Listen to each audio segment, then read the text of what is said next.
Good, okay. I'll read, they all read the same, but I want you to hear at least one of them. I won't mention his name till the end, but it's called the Pampa Pioneer Award.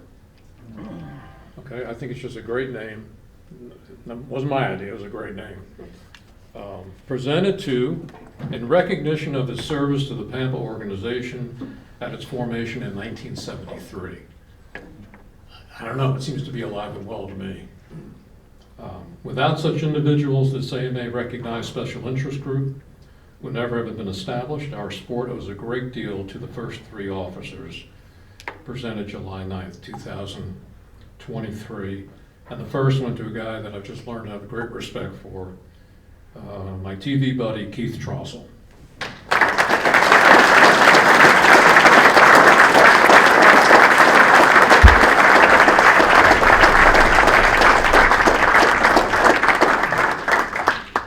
By the way, his call sign is Google.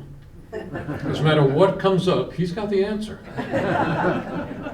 Keith, you've done a wonderful job, and we all appreciate everything you've done. Thanks again. It's just great. And people would like to hear a few words from Oh. you.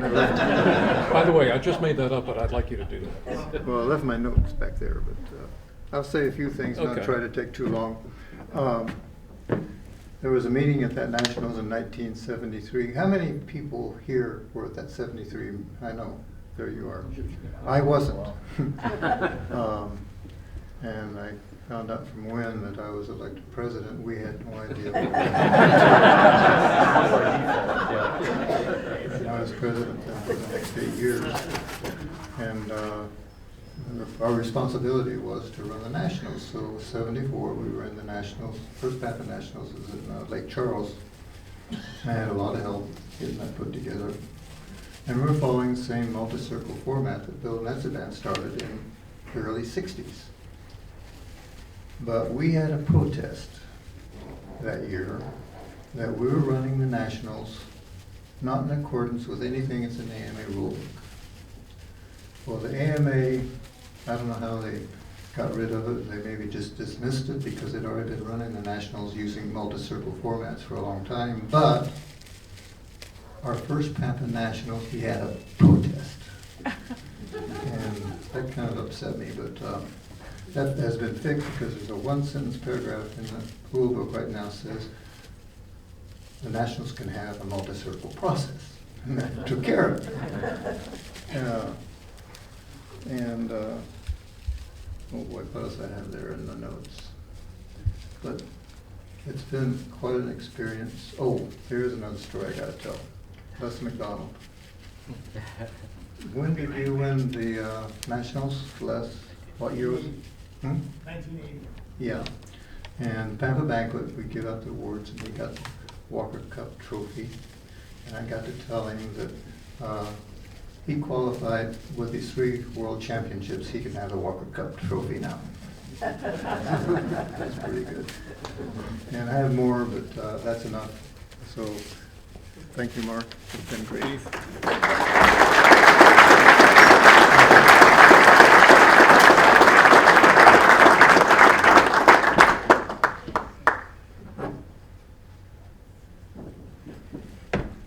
Before he so rudely interrupted me, I was going to give this to Les McDonald. And I'm having second thoughts. It's just a pleasure for me to do all these, and you're another rock star to me. You're the young skinny guy in the white pants, and it's just you in that airplane, and no one else is there. So congratulations, thanks for starting this thing. You obviously came in with a good crowd, and it's 50 years later, and it's going to keep going. So Les McDonald.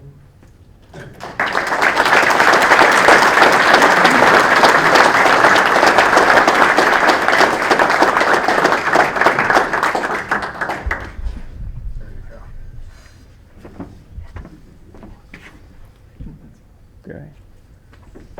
Is it as big a thrill for you as it is for me? Well, I don't know. When Paul called me in 1973 before the Nationals and said, Keith and I have this really neat idea to start this thing, and we need you to be the vice president. And I said, well, call Billy. He says, Billy doesn't have a driver's license. Billy doesn't have a phone. I says, I can do that. I said, but I'm practicing a lot and everything. I'm not going to do stuff for other people. And I really didn't. The whole thing fell on Keith and Wynn. And for some reason, they just told me to vote. When we tell you to vote on something, you vote this way. No problem. And this is honest truth. I really didn't do much. And I just kind of got dragged along with the whole thing. But look at me now. And I just thank you all so much. I mean, this is just absolutely astounding, And it's just a great thing to be, remembered for all this. I mean, you guys got to be remembered for something. And for all the stupid things I've done, this is the good one. Thank you all so much.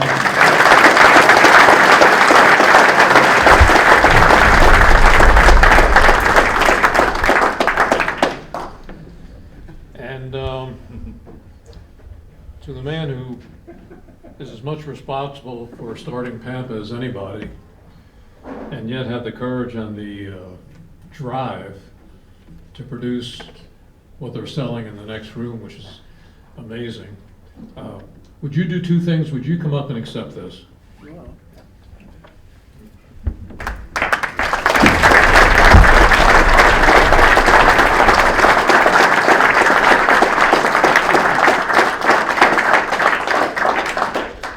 And would you do one more thing? Yeah. Tell us about this project. Well, okay. Just get my stuff in. Is it almost bedtime? I mean, this guy is a tough act to follow. I mean, come on.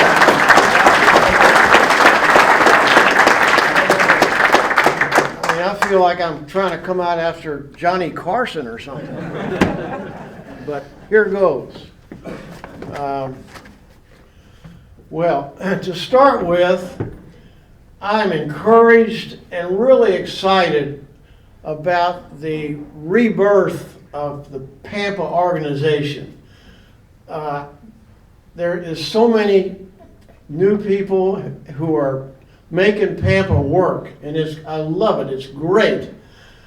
In 1964, Jerry Worth published the Electra X-35, a really beautiful plane. Jerry Worth made beautiful planes, a good flyer. In his article, he called that plane one of the new wave stunners. What we have now is the new wave of PAMPA. And I think all of the new workers need to be applauded.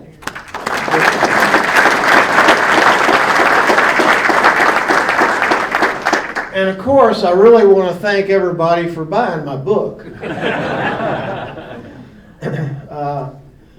And I need to really thank my wife, Tammy, who is so supportive, so positive in everything, the love of my life, I tell you what.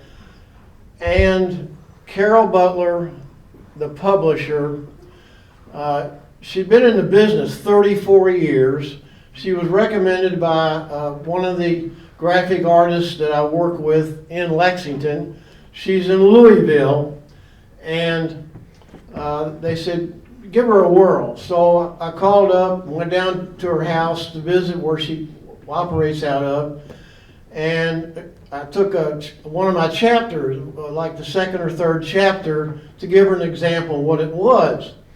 And she took one look at it and said, my God, Wynn, what are you doing? She said, this thing is so complicated.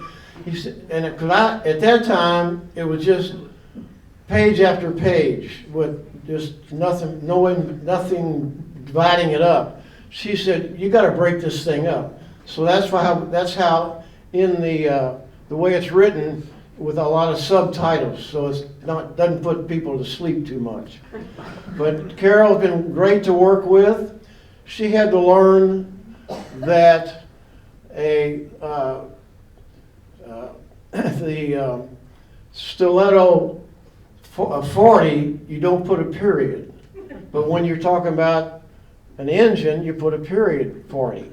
And on and on. You know. It's 670 SI, no wind. It's got to be 670 square inches. On and on. And when you have a discussion with Carol, usually I would get about maybe 5% being able to talk with her. I would make 5%. She was telling me what to do 95. Anyway. To make a long, boring story short, I loved airplanes when I was 4 years old. I had a little toy airplane, and I kept going, and I built solid plane, but nobody was flying a control line in Louisville, Kentucky, where I lived. And I always wanted to fly my old airplane. I look at them in the hobby shop and say, boy, that kid, that's really something. But finally, after going through sports in high school and college, and then starting to coach, and I moved to Lexington, Kentucky, and in the August of 1962, I bought a Cox P-40 plastic plane, one of the original RTCs, ready to crash. Then the toy shop that I bought it at said, go out to the airport on Saturday afternoon. There's going to be some guys flying real planes. I said, okay. I went out there on a Saturday afternoon and I drive up, and there's this guy flying in the air with this big thing, airplane, painted gray and blue. And he does all this stuff. And then he landed, and this other guy had an airplane. It was sort of a pea green, and it had day glow paint. This is 1962. And he took off, and he did all these round things and all this stuff. And he landed, and then a third guy had a Nobler, and he did the same thing. So I went over and introduced myself. Well, that was Lou McFarland, who just had won the Nationals for the second year in a row. The other guy was John Peck, and with the Barracuda, who got 38 points out of a possible 40 in the appearance points. So right then and there, I said, I want to do this. So, but it took several years, and my first, and I got one-upped here by Mark, but I went to my first contest back to Louisville, and my very first contest, I got second, and there was 2 people in the event. My first Nationals was in 1971, so I loaded every tool that I had and everything else in the back of my GTO, 67 GTO, and I went up to Glenview, and everybody and their brother was there. Bill Warwich and Schaefer and Tom Warden and Jim Silhavy and Bob Lampione, Bob Giesecke, Jerry Phelps, Bill Rutherford. They were all there. And it was like, wow. Even the old sailor, Roger Barrett, was there. And then this guy drives this big van into the parking lot where we were all staying. He opens up the doors, and here is Al Raby's Sea Fury, this huge thing. Well, right away, and you know how big the Sea Fury was, and the fuselage is about that big. Right away, and it was either Bob Lampione or Bill Warwich said, "Oh, the Sea Barrel." So from then on, that's what it was, the Sea Barrel.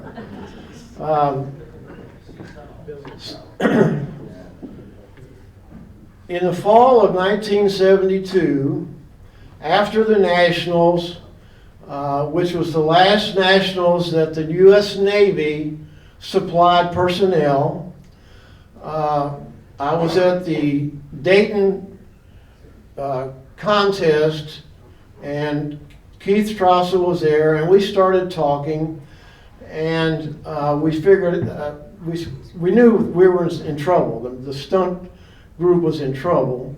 And Keith told me that the free flight people had an organization. They had a newsletter, and they had officers and a regular organization. So over the winter time, Keith and I, of course, this was before the internet and before cell phones, but over the winter between 72 and 73, we talked on the phone a lot, like a $300 telephone bill for me in a month. And we talked, we said, well, we need to get some kind of an organization, have dues, have a newsletter, and try to influence the AMA, so forth. Well, so then in early July, I kind of took the bull by the horns, and this is the first newsletter. It was made on a spirit duplicator. It's the worst possible way to make a newsletter. When I was in the 9th grade, I had the job of using a spirit duplicator to make tests for all the teachers. And I knew what it was. Well, I would, this was in 1973, I was a coach at the University of Kentucky, so I would go after hours into the sports information office and use their spirit duplicator for a whole three-page newsletter sent out to 34 people. That was the start. Then we had the meeting in Oshkosh, and I had been in contact with Keith again, and he agreed to be in charge. And I'm sure glad, because some of my ideas he didn't particularly like, because, by the way, one of the names that I had suggested for our organization was the American Society of Stunt. That didn't work.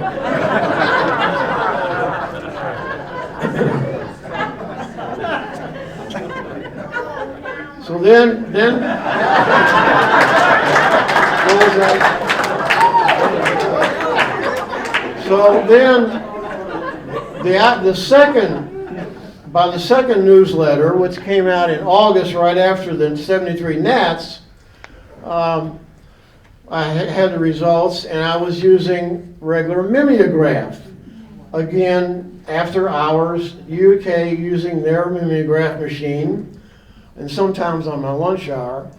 And so, of course, the front page had the results where Al Raby won, and Les McDonald was third, and let's see, that's about all the people here. Anyway, at the bottom of the first page, I said, this may be your last newsletter unless you join PAMPA. At that time, it was called PAMPA.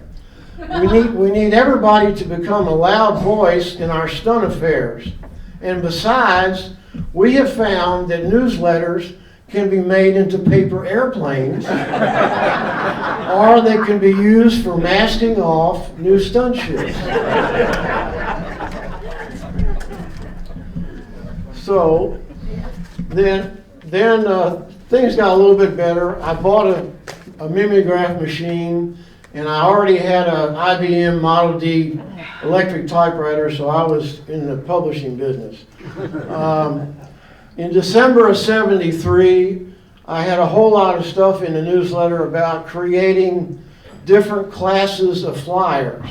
I got the information from Ted Fancher and Bill Fitzgerald and another guy from Wham, who I can't remember, I think he was the president of Wham at that general time.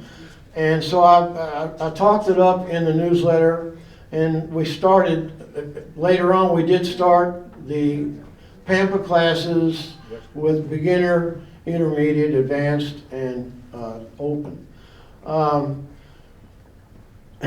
I was able to start PAMPA tours in 1974, reserving a lot of hotel rooms at wonderful Lake Charles, where when you walked out of your motel room, your glasses would fog up because of the humidity, and where Shireen Fancher was being a recorder for one of the judges, and it was so hot, the nail polish on her toenails melted off.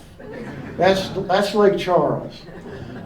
We had the first Pampa banquet in 1974 at Piccadilly Cafeteria. Johnny Clemens, the president, came to say hello. And by December of '74, we had 200 members. So we were on a move. And then in 1975, Rimmel Cooper started supplying me with labels, which was a big help. That was the start of IT, I think. Then one of my favorite of the stunt news was in April of 1977.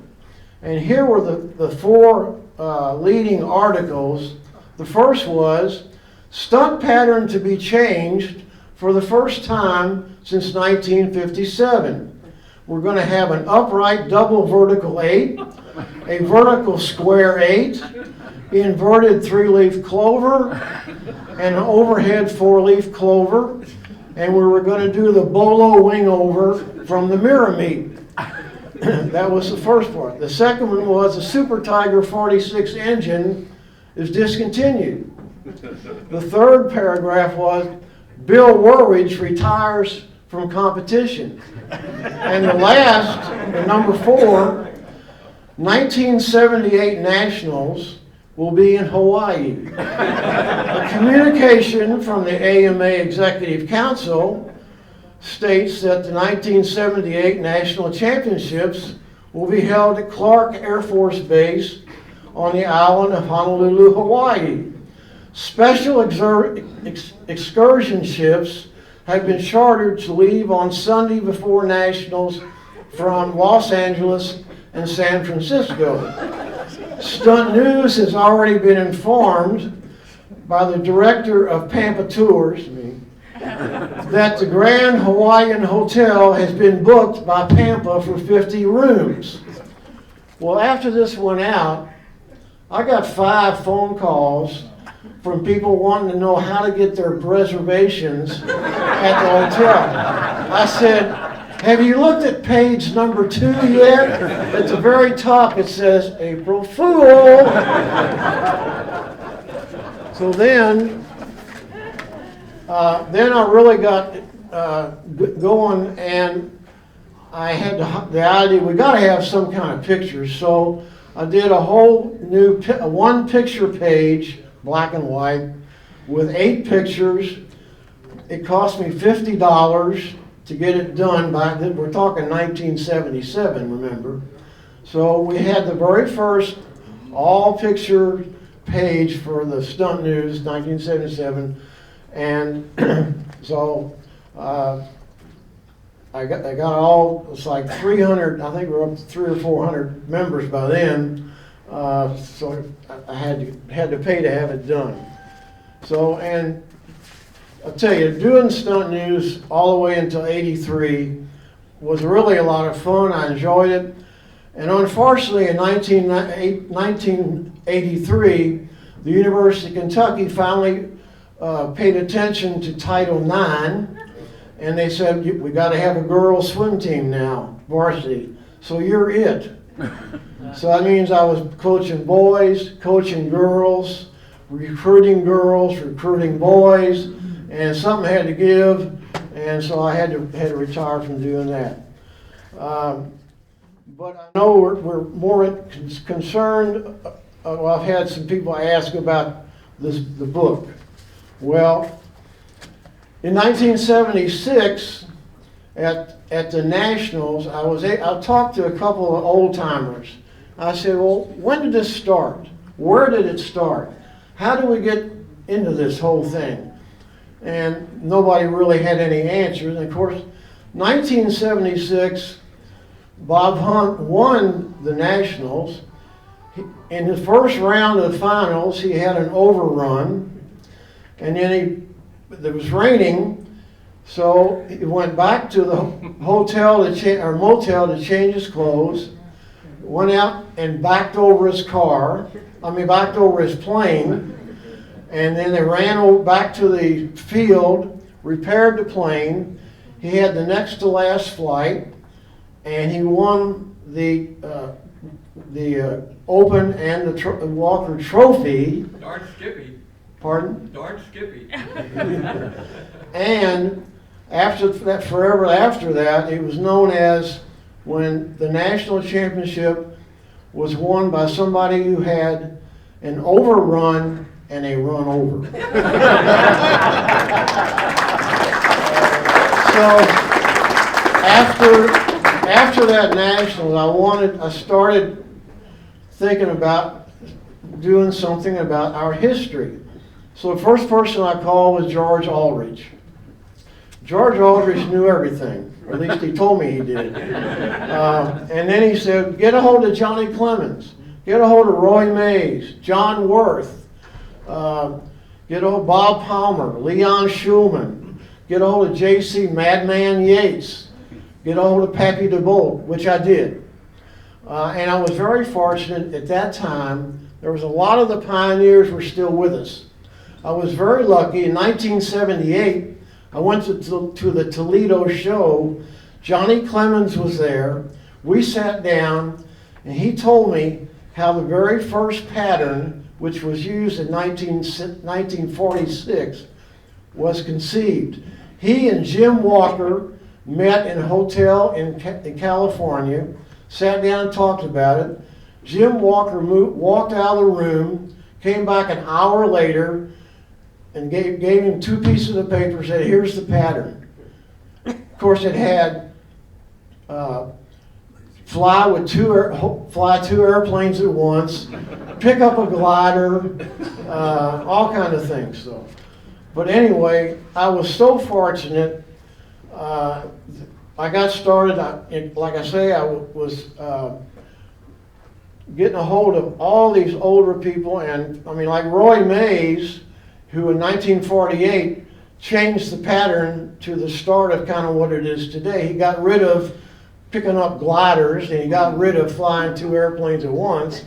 And Roy Mays is the person who, using the WHAM ideas, got us the appearance points, which we still have, and nobody else in the world has appearance point, only USA. But again, I had tons and tons of help. And it's been a great challenge to get this.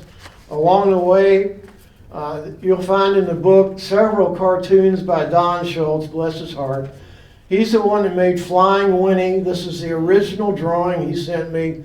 I have this on my stationery, and it's in one of the pages. And then another guy, bless his heart, Jim Kostecki, what a character. A wonderful artist, high school art teacher. He sent me the original sketch that he did for the Formula S, 1968 Airplane of the Year.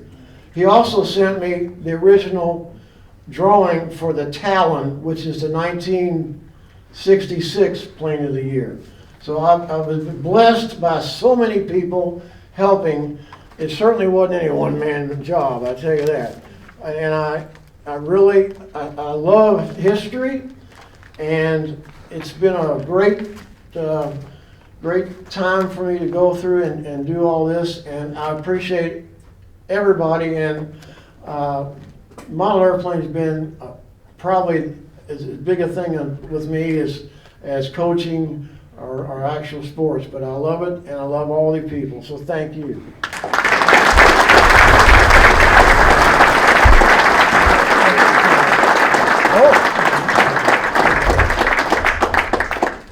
There we go. Okay.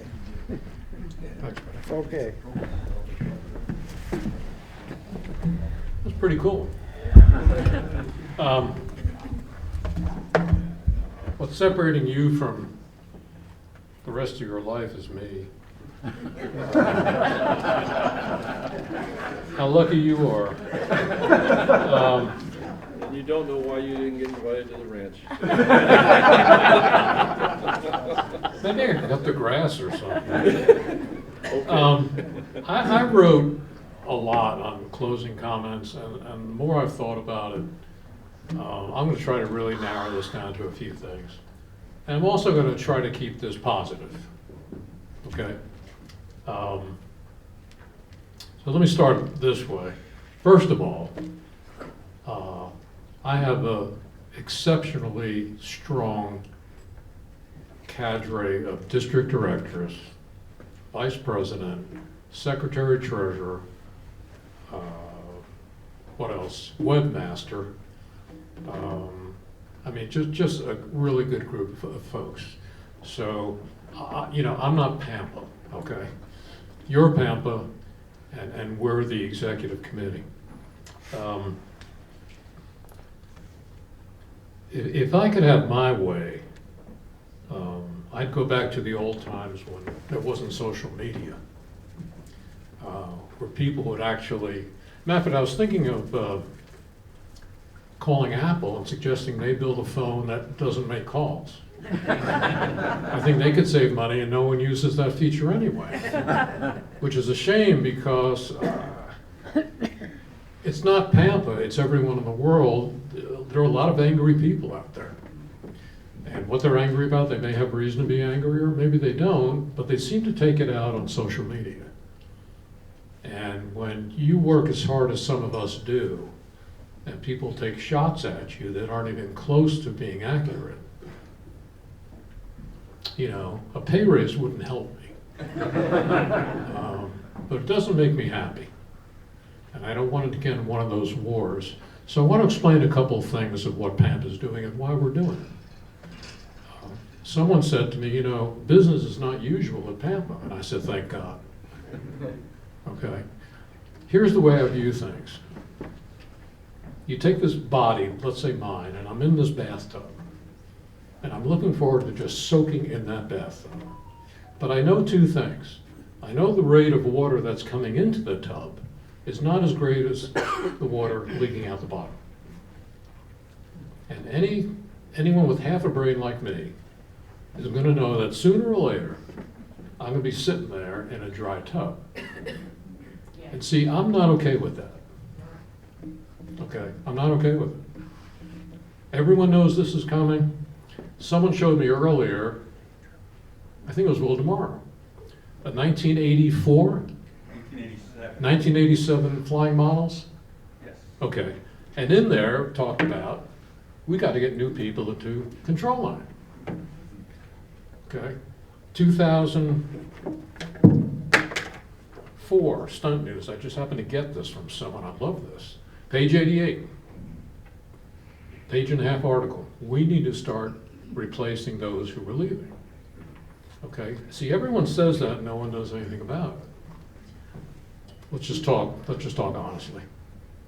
Okay. So the board and I, and we don't always agree on stuff. You know, we don't. That's fine. That's good. I don't have all the answers. I got a lot of questions, but I don't have all the answers. But I know one of the answers is not, let's just sit back and see what happens. Okay, Paul called me the other week, we were talking about the team.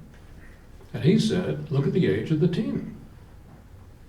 I mean, gifted people. I mean, you know, I could hope I get as half as good as them. But where's the minor league? Where's the theater system? See, we grew up at a time, we grew up in the aviation golden era as far as I'm concerned. Jets, you know, amazing things happening in aviation. I told someone earlier, I remember playing stickball in Queens, New York and stopping the game because I thought I saw a 707 fly by, which I did. And that was like, you gotta be kidding me. And one day I was on my bike and I heard that noise. I heard that, okay, it was either a big mosquito, okay, ready to kill me, but I knew what it was. And it was two guys practicing for the mirror meet.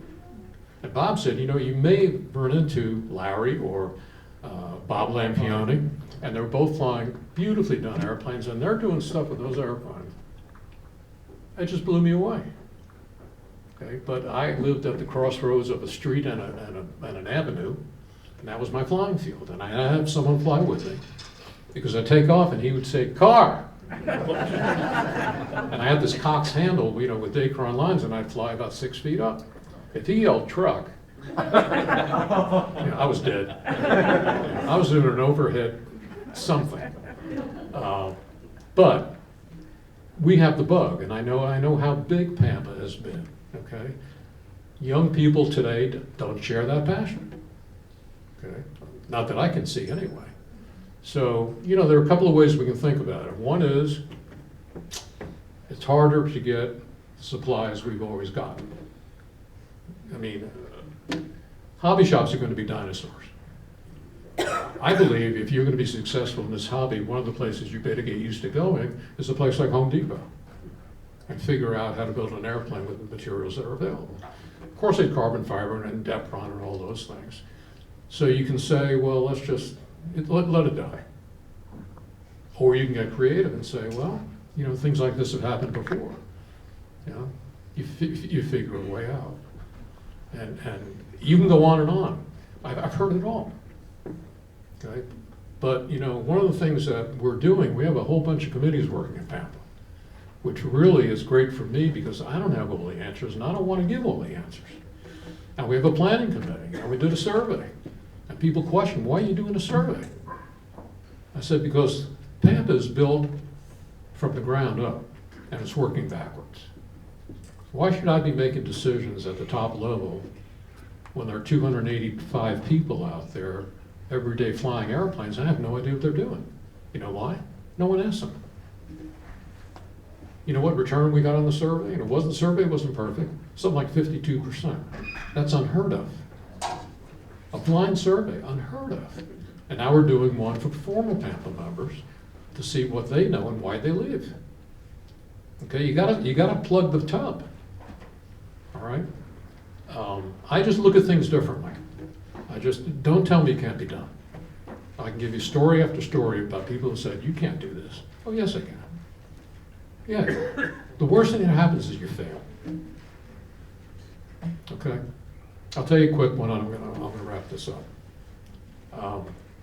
I worked at Metro in Washington, D.C. I was one of the guys who negotiated contracts with the union. And the union had about 5,100 employees. And if they shut down, subway strikes, and then all the mass transit buses in the nation's capital. And it wasn't easy. I mean, Will's done hands-on labor negotiations. But my freedom was lunchtime. And I could walk to the National Air and Space Museum in downtown, watch To Fly, the movie, and get back close to when I was supposed to. But they gave me a title, it's pretty embarrassing. My title was Head, H-E-A-D. I'm a head. I said, what is that? They said, well, we had to create a title for you, you know, to give you a pay raise you want. But anyway, so I'd go over there, and then I found out the guy who runs the projector is an RC guy, I know. So I'd go up to the booth. So one day I'm getting kind of curious, you know, I'm in a suit and tie, and I go into the gift shop. And there's a woman working there, and I'm looking around. She said, what are you looking for? I said, where's your radio control section? We don't have one. What do you mean you don't have one? It's the Air and Space Museum. We don't have one. So I just picked this out. I just said, well, I have a company that builds ready-to-fly, radio-control airplanes. She says, you do? I said, yes, I do. Was that true? No, it wasn't. But I learned something. The truth can be very clouded if you have a business card. Okay? They don't ask you when you get business cards, is this really a business? The truth is, I was making some RC airplanes for guys in my club. They said, well, you build one, would you build one for me? And you make a little money. Not Bob knows this, you don't make much at all. But anyway, she said, would you like a meeting with someone who might be able to help you with this? I said, absolutely. I mean, my chest is sticking out. A week later, I meet this really nice looking guy, maybe 65, and he introduced himself. I'm retired Army General, Air Force General. And I realized I'm with the curator. And now he said, what do you got? I said, I think it would be good for your customers if you sold a ready-to-fly, radio-control model airplane. He said, that's interesting, tell me more. So I did. At the time, I was buying pieces of airplanes from a guy named Riley Wooten, right? And Riley and I had a great relationship, and he would just send me 48 fuselage sides, you know, and I would just piece them together, and I got a contract with Dubrow, and we started selling. And but then this thing came up. So I said to him, I'll tell you what I'll do. I'll pick you up on Friday.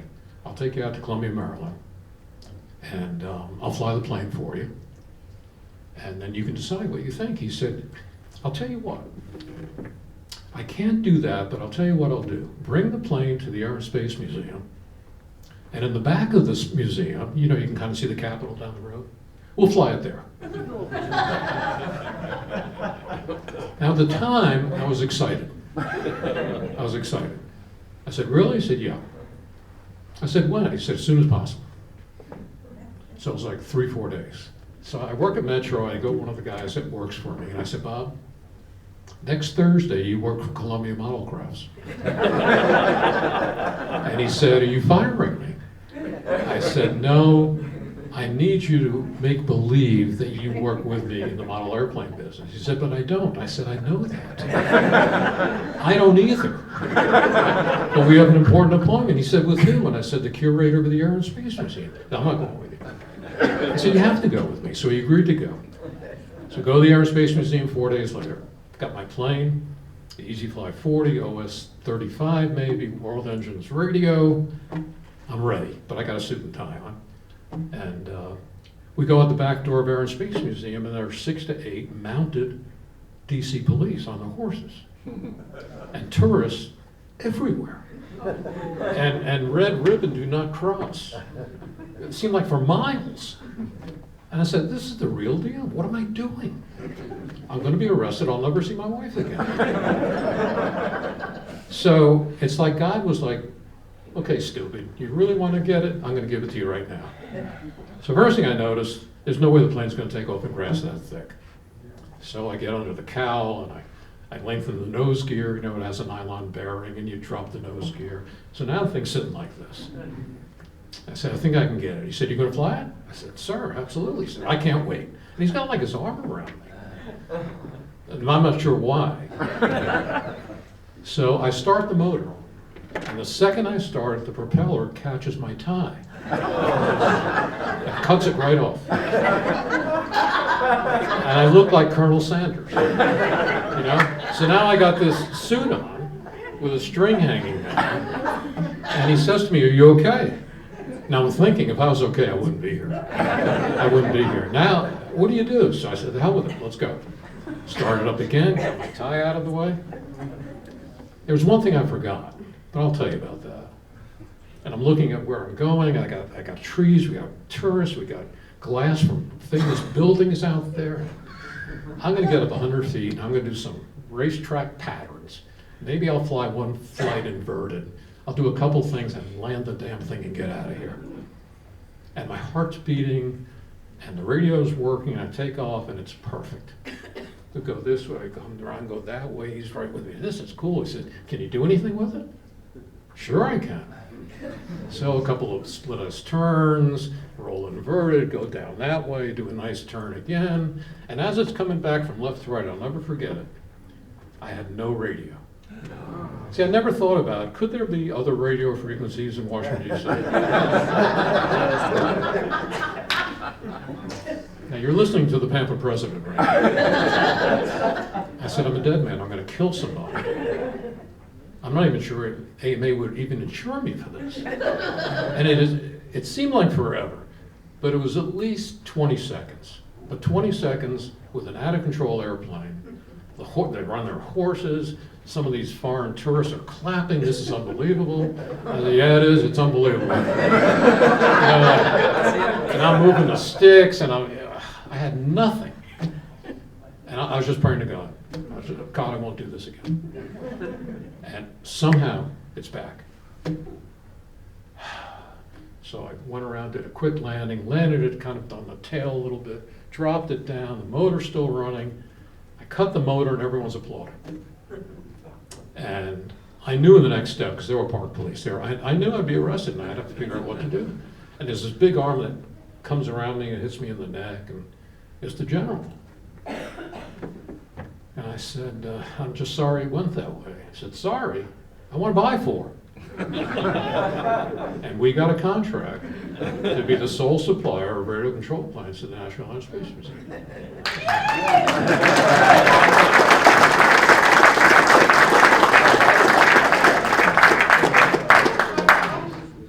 So, one last one. Bob and I and many others of you knew a man, his name just flew right out of my head, Buddy Weeder. And I'd met Buddy at Bob's house. I think we were making show and all cadets. Yeah. And Bob has a great shop, and I was there. I think Ken Armish may have been there. A bunch of guys that are here were there. And we're building these airplanes. And Bob called me, I'm guessing it's 2 years ago. And he was just very solemn on the phone. He said, you won't believe this. You better be sitting down. I said, what? He said, Buddy passed away. It was sudden. It was at home. I think it was in his bedroom. The guy was a class act. And we were just devastated. But before that happened, we started going to Brodeck. And I remember Buddy because I met him at Bob's house. And I knew he was at Brodeck. So I got up there and I wanted to see Buddy Weeder. So I'm walking around the grounds at Brodeck and I see him. Go over to him and tap him on the shoulder, turns around, Buddy, Mark Weiss, good to see you. You know what he said? Sorry, my name's not Buddy Weeder. Really? He said, no, I'm sure. I said, well, I'm sorry, and I was embarrassed. So I said, well, you know, I know what he looks like, I've met him. So I backed off until later in the day. And I'm just sitting there at Brodeck's and looking around. Will and I weren't running it yet. And there he is. He's in the line ready to fly in the expert circle. That makes sense. He wasn't quite looking at me, so I go over and say, Buddy, good to see you again. The guy turns around, it's the same guy. Same guy. He said, you know, I'm still not Buddy Weeder. I said, I'm really sorry. It's just, it's the weirdest thing. He said, look, I know he's here, but I'm not Buddy Weeder. So I let a day go by. Now I'm being really careful. Finally I spot him. I walk over to him, tap him on the shoulder, and I said, but, same guy. Same guy. So you know what he said? Take my hand. We're walking hand in hand through Brodeck so I can meet the real Buddy Weeder. Now I'm with friends who don't even want to acknowledge that I'm with them. Buddy dies. Bob holds a contest near his home, and it was in honor of Buddy and another gentleman, and both of the wives were going to be there. So at least I could pay my respects to Buddy's wife. So I went over to Bob, and Bob's the CD, and I said, is she here? He said, absolutely. If you look down at the end of the line, she's down there with Ryan Ziegel. I said, okay, but I don't want to bother her, because there were other people over there talking about Buddy and everything. At the end of the day, I think I may have been standing with either Bruce or Tommy, and here she comes up walking with her son. So I walk over to her and I said, I'm really sorry what happened. And she said, well, I appreciate that. We're trying to get over it. And I said, can I tell you my favorite Buddy Weeder story? And she said, sure. And it was what I just told you about the wrong guy 3 times. And she said, I really appreciate hearing that. And then she walked away. And either Bob or Tom said to me, who was that?